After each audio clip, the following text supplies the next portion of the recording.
Sweet Butterfly, the code, the brand, the lifestyle.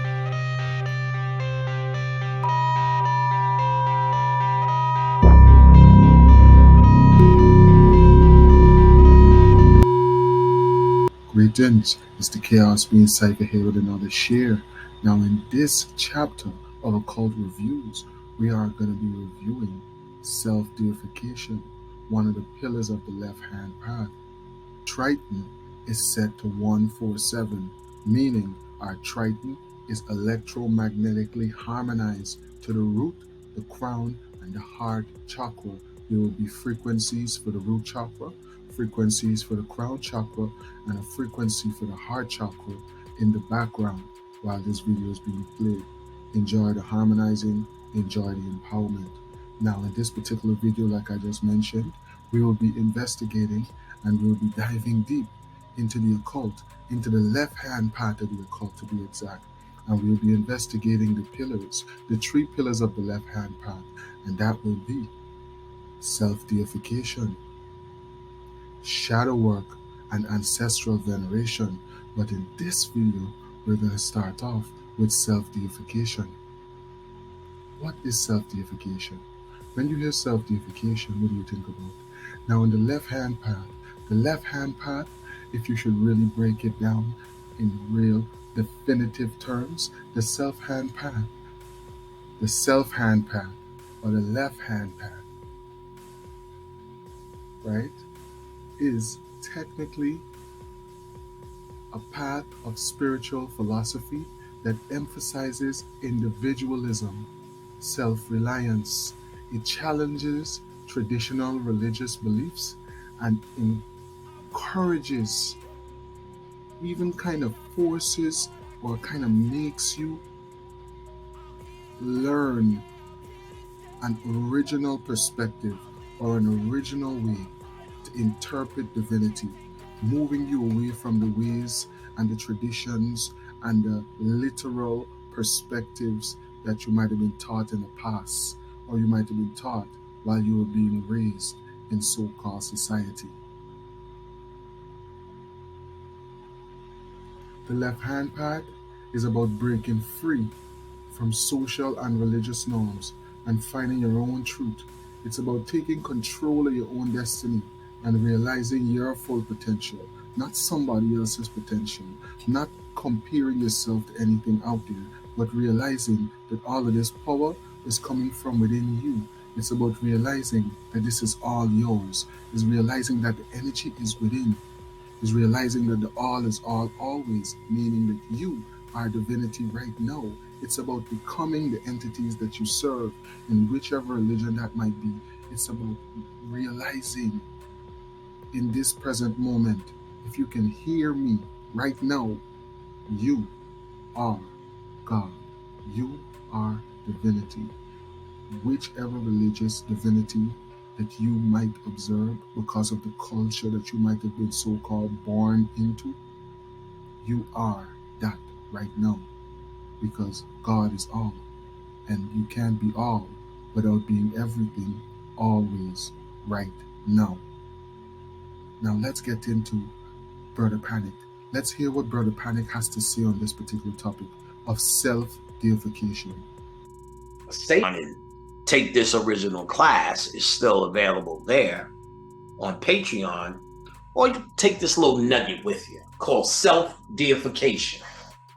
And again, this is my method from my class given to you right now for free, my people. Self-deification. First thing you know is the act of mental alchemy. And you need something like this, a good book of deities, ghouls, goblins, and such. So this is Encyclopedia of the Spirits, the ultimate guide to the magic of fairies, genies, demons, ghosts, gods, and goddesses by Judika Illes. Judikailles. Thick, looks like this. You've seen it plenty of times.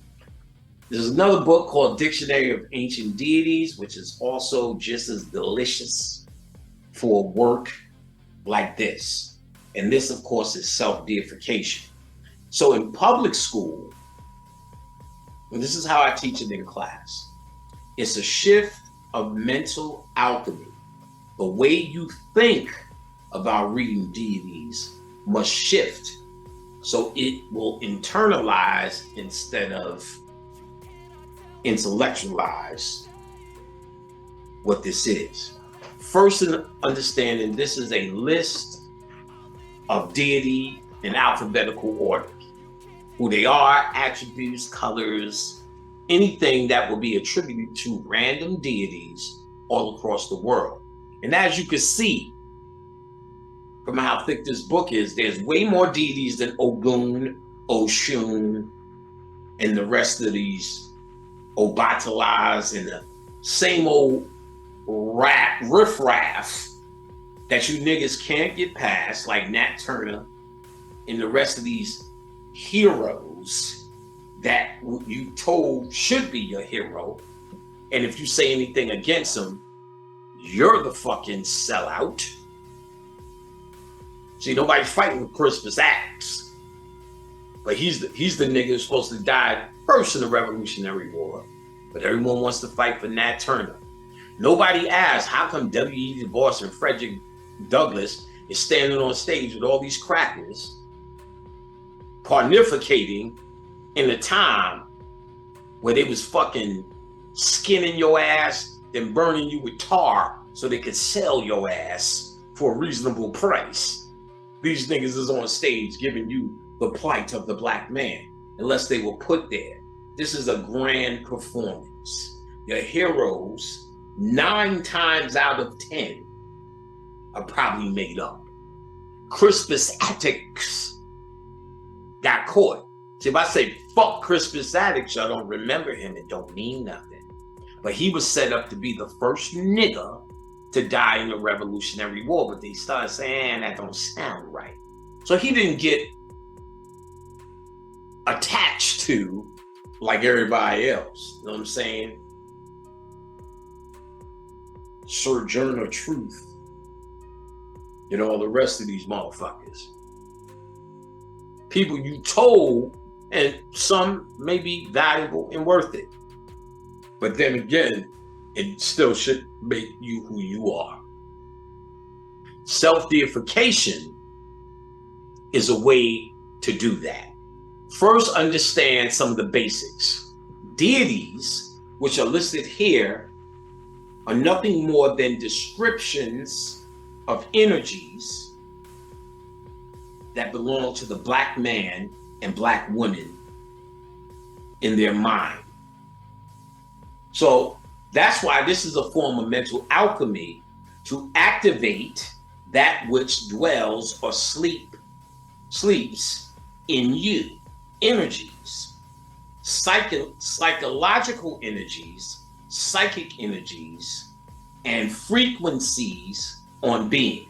Protection is a frequency, health is a frequency, wealth is a frequency, war is a frequency, love is a frequency, peace is a frequency. These deities give name, description, symbology to those energies. So to self-deify is to actually activate the energy that dwells within you, to become it, instead of just to know what Osiris means. By embracing self-deification, individuals on the left-hand path strive to unlock their full potential and attain spiritual liberation through self-discovery and self-mastery.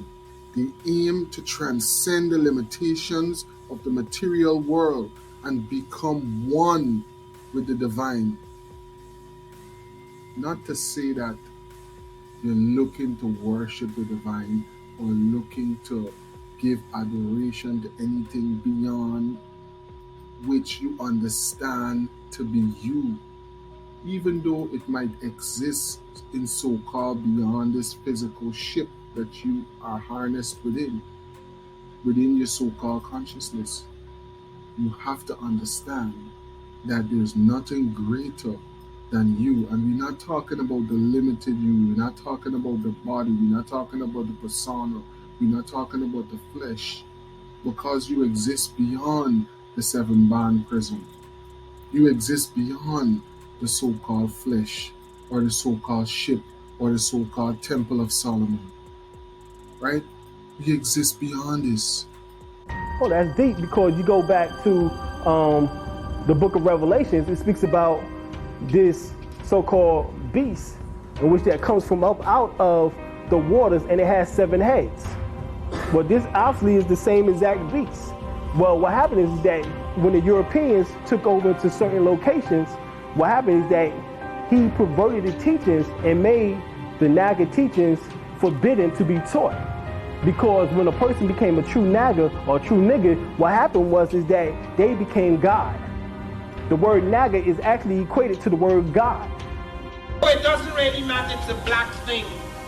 Let's do it how we please. We talk about time, colored people's time. When we created the clock. We created the water clock and the sun clock and the shadow clock. Even Galileo used the African water clock in his experiments. Even in this country, the man who first developed a major clock was Benjamin Banneker, black man. And we moving about as this. The only marvelous thing that we could bring to the culture is to show that we don't respect time. When time is the very center of disciplines, is the very center in the restructuring of man. Now we can't go back thousands of years to this civilization, but consciousness does not have time. Time is a fiction. Time is arbitrary. Time is made by us. What we can go back to in consciousness is an awareness, a consciousness. This universe, consciousness, does not have limits in time. What happened 10,000 years ago or 10 minutes ago occupies the same space in consciousness. We are the universe. And therefore it is possible, drawing upon this heritage, drawing upon the power, the electricity, the dynamism that springs from these discoveries, we can get a sense of ourselves, which takes us out of this mediocrity, out of this sense of being enslaved, out of this sense of being inferior. We can reconstruct ourselves. We can remake our world because of this feeling. We can remake man.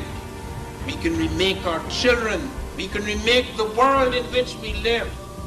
Because drawing upon history, drawing upon the past, we recreate the quality of the present and thereby project ourselves into a totally different future. Thank you very much. And we're going to get into that. And it says right here, it says the avenue leading to the temple is a line of 7-headed nagas. And even in Mexico, we find the word naga, which becomes naga. And also in ancient Lemuria, you find the word nagal, N-A-A-C-A-L. So this is a word in which that's been around for over 90,000 years on the planet alone. And said right here, in naga, we give the form of a dragon, which is closely directly with the emperor, or the pharaoh as we now call it, and is known as the son of heaven. While in Egypt, the same association is termed king initiate.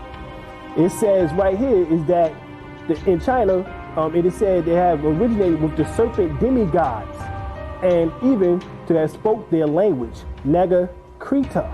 Because of course in Genesis is the serpent and the Naga who instructed the new infants, which is talking about humanity and what is called the knowledge of good and evil. The Christian church has unfortunately transformed the initiate teacher into a tempting and negative demon character. Naga is one of a handful of rare words surviving the loss of the first universal language, Nagal. In Buddhism, wisdom has always been tied symbolically to the figure of the serpent. In the Western tradition, it can be called, and actually it can be found, the Christ in the Matthew, the 10th chapter, the 16th verse. It says, "Be ye wise as serpents, and but yet harmful as doves." Now, right here we found in the Nile Valley Contribution to Civilization by Anthony C. Broder, he breaks down the fact that the ancient Kemetic name for king is Nagu, N-G-U. While in Kemet, the same association is termed the king initiate.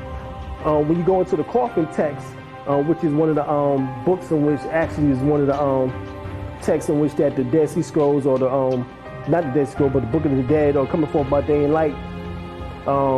Day and night actually was translated from. It says, "I am Atum, the creator of the eldest gods. I am he who gave birth to Shu. I am the great He-She. I am he who did what seems good to him. I take my space in place of my will. Mine is the space of those who move along the path of two, the serpentine circle." All right? Self-deification is a journey of self-discovery, a journey of personal power, spiritual liberation, and it all begins with realizing that you are a divine being, capable of creating your own reality and shaping your own destiny right now. Not yesterday, not when someone teaches you, not after you read the book, not after you do that meditation, not after you do the cleanse, but right now, you are all in all.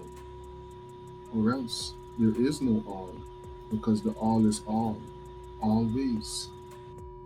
Great Mother Goddess, the earthly rendition of the Black woman, the earthly rendition of Hathor, wife of Osiris, mother of nature. All of these generalized book learnings, no one says the one thing that says they understand it here. Who is Aset? Oh, my mom. Who's Aset? My daughter. Who's Aset? I'm Aset, motherfucker. That means they internalize and understand that energy and see how it is them. Because all of it is descriptions of you. And because you were churchified, you think that these descriptions are something you need to get with, something you need to do or honor or act a certain way for something in the sky to bestow a gift of their bounty on you. Oh, stupid, stupid person. This is not how it works at all. And because you even have this mentality, and this is a losing mentality for the bigger picture of what you are, the truer understanding, you stay at a certain suffering mentality because you're still trying to, the way you see the energy is something you need to partition for help. You don't understand that these things lie dormant in you, made to lie dormant in you, and all you need to do is help yourself, you fucking monkey. Help yourself. That's what I've been telling you. Harriet Tubman can't help you until you help yourself. Harriet Tubman, in the best case scenario, even in the made up case scenario, and you see her as a hero, is nothing more than light at this point. And out of darkness comes light. You must drag yourself out of your dark, ignorant human state and walk into the light before you can access the light of Harriet Tubman, Nat Turner, Dr. Clark, Dr. Ben, Dr. Feelgood, whoever the fuck it is you trying to contact. You must do it with light, and this is a part of self-transformation, mental alchemy, and one of the best ways to do it is through self-deification. Do remember to like, share, and leave your comments down below. Thanks again for watching. To the Mercedes experience. Hell, I don't even know if I can handle both of y'all.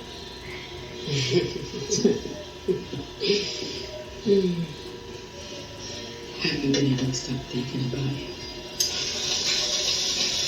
Don't worry, he can't hear us over the blender. He swears by his all-natural sex potion, but it's just Irish moss and Viagra. The coach sees us when we